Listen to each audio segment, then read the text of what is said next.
सर्वेभ्यो नमो नमः। अहं मुकुलनन्दा केन्द्रीयविद्यालय छतरपुरतः अस्मि। अद्य वयं नवमी कक्षायाः पञ्चमः पाठः पठामः। पञ्चमः पाठः सूक्ति मौक्तिकम्। सर्वप्रथमं तु वयं शीर्षकस्य विषये जानीमः। सूक्ति सु प्लस उक्ति।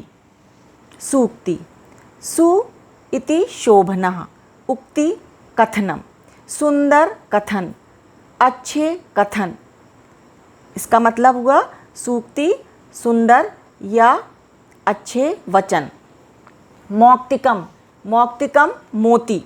बहुमूल्य रत्नम, बहुमूल्य रत्नानि इति मौक्तिकानि। सुंदर कथन रूपी मोती। सर्वप्रथमं वयं पश्यामः यत् किं किं वयं पाठयामः अस्मिन् पाठे। अधिगम प्रतिफल ELO। शुद्धोच्चारणं, शुद्धोच्चारणं, सस्वरवाचनम, अन्वयलेखनम, पर्यायपदानि, संधिपदानि, विलोमपदानि, प्रत्ययपदानि, प्रश्नोत्तराणि, वाक्यपरिवर्तनं च इति वयं पठिष्यामः। जैसा हमको मालूम है कि संस्कृत विषय में हमको अनेकानि सुभाषित वाक्यानि, नीति श्लोकानि वयं पठिष्यामः।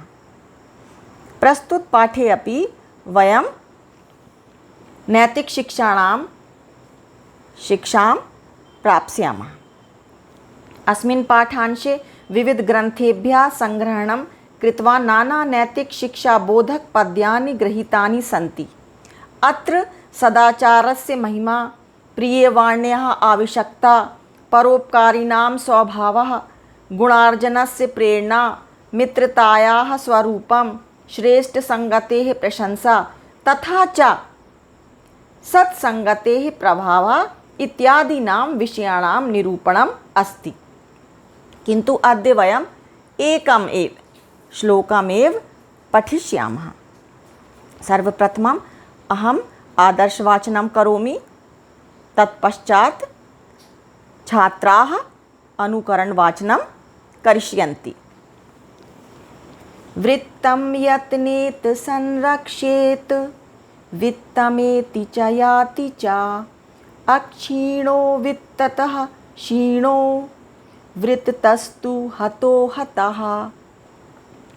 सर्वप्रथमं वयम् अस्य श्लोकस्य अन्वयं करिष्यामः। अन्वय इति श्लोकांशे गद्यरूपेण परिवर्तनं करिष्यामः।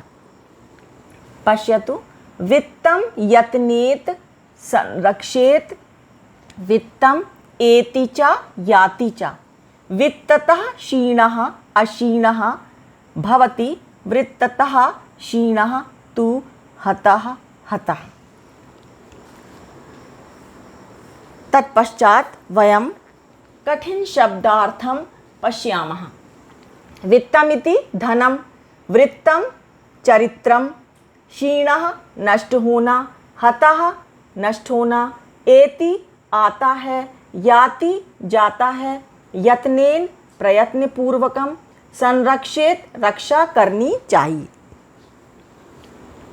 वृत्तम यत्नेत यत्नेन संरक्षित,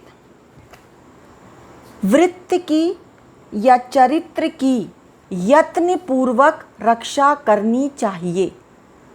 चरित्र की, आचरण की हमको प्रयत्न पूर्वक रक्षा करनी चाहिए। क्यों करनी चाहिए? वित्तम एति च याति च, धन तो एति आता है, याति च चला जाता है। अक्षीणो वित्ततः क्षीणो, वृत्तस्तु हतो हतः। धन से हीन मनुष्य, जिसका धन नष्ट हो गया, उसका कुछ भी नष्ट नहीं हुआ, कुछ नहीं गया, परंतु चरित्र के नष्ट होने पर मानव सर्वस्व मानव का नष्ट हो गया, सब चला गया। इसीलिए कहा जाता है कि चरित्र की हमको यत्नपूर्वक रक्षा करनी चाहिए। वयं शुद्धोच्चारणम सस्वर वाचनम अन्वय लेखनम अपि पठिष्यन्ति।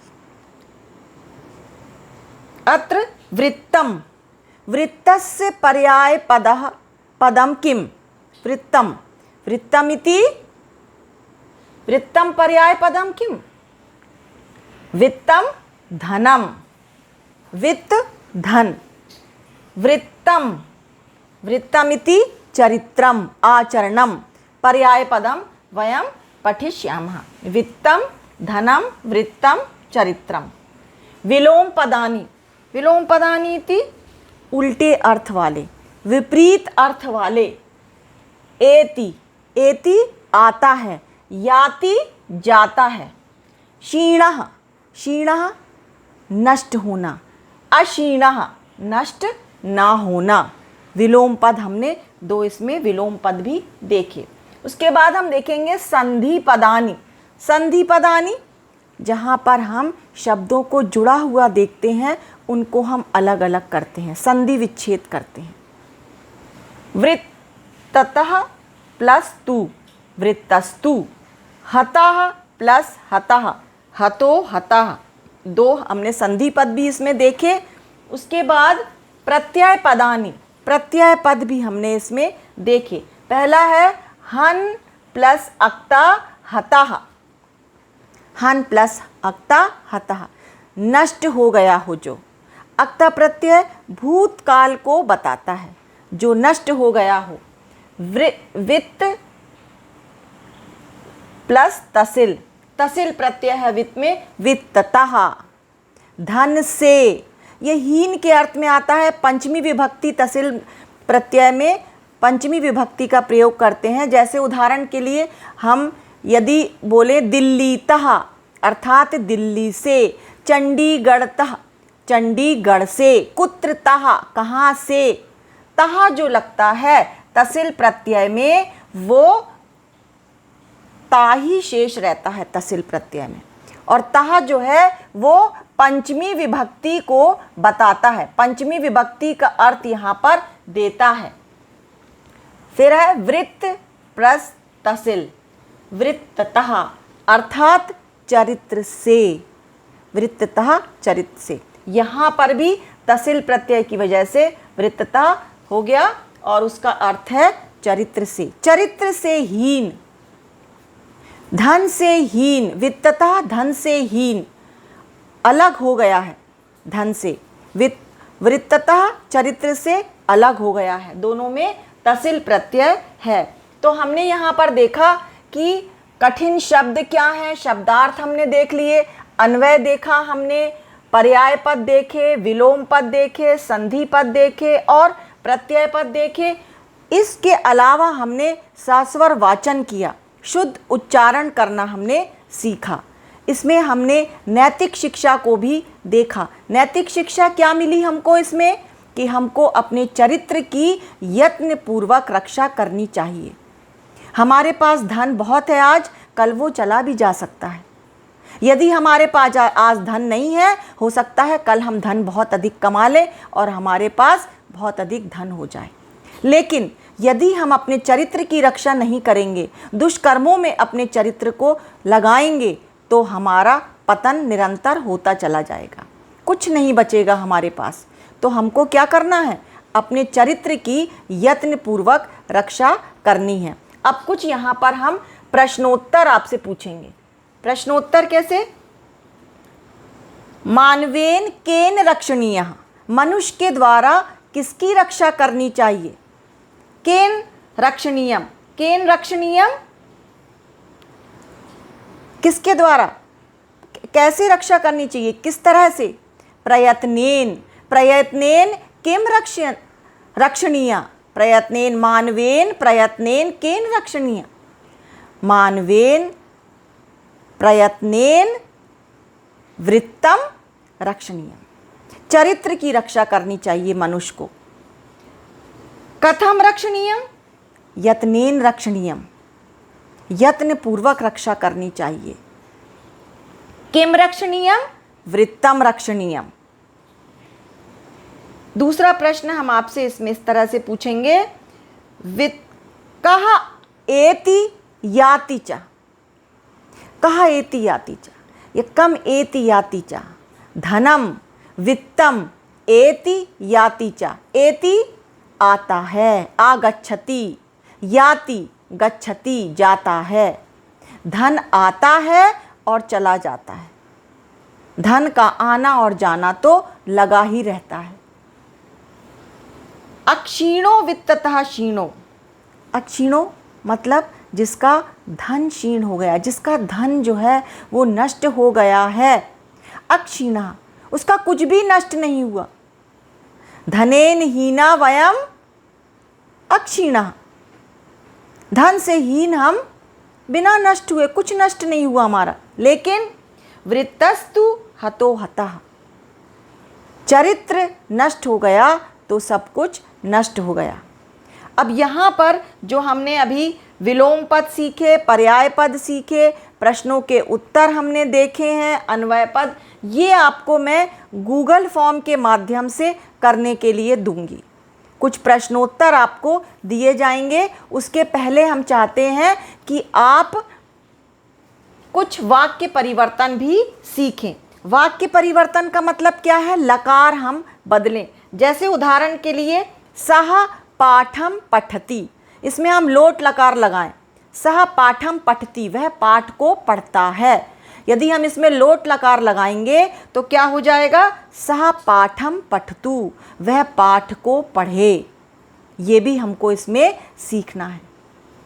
फिर ते वृत्तम यत्नेन संरक्षन्ति, ये हम आपको दे रहे हैं करने के लिए कुछ। नद्या अस्वाद तोयः सन्ति, सह सदैव प्रिय वाक्यम वदति। अभ्यास के कार्य के रूप में आपको ये 4 प्रश्न दिए जाएंगे और आप इनको करेंगे। उसके अलावा कुछ आपको विलोम पद दिए जाएंगे, पर्याय पद, संधि पद और प्रत्यय पद, उनको आप करेंगे। श्लोक आपको दिया जाएगा, उसका आप अन्वय करेंगे और गूगल फॉर्म के माध्यम से आपको एक छोटी सी प्रश्नोत्तरी दी जाएगी, उसको आप हल करेंगे और हम ये देखेंगे कि आपने ये जो कुछ सीखा है क्या वास्तव में आपको समझ में आया है अथवा नहीं। क्योंकि इसको समझने के लिए हमको ये देखना है, आपकी जांच करना है कि आपने वास्तव में इन सारी चीज़ों को आत्मसात कर लिया है अथवा नहीं। कोई भी कठिनाई आपके सामने आती है आप पूछ सकते हैं। तो यहाँ पर जो हमने सूक्ति मौक्तिकम अर्थात सुंदर उक्तियों रूपी जो मोती हैं हमारे, उनको हम देख रहे हैं। हमने आज एक ही श्लोक पढ़ा है, इसमें और बहुत से श्लोक हैं पर उनको हम बाद में पढ़ेंगे, उनका अध्ययन हम बाद में करेंगे। आज इस श्लोक के माध्यम से जो हमने ये ELO या जो हमने इसमें सीखा है, इन बिंदुओं को हम सीख लेंगे, ध्यान देंगे और इनका हम अनुकरण भी करेंगे। तो आज हमने जो सीखा है उस पर हम अभ्यास कार्य करेंगे ताकि आपका मूल्यांकन हो सके। धन्यवाद।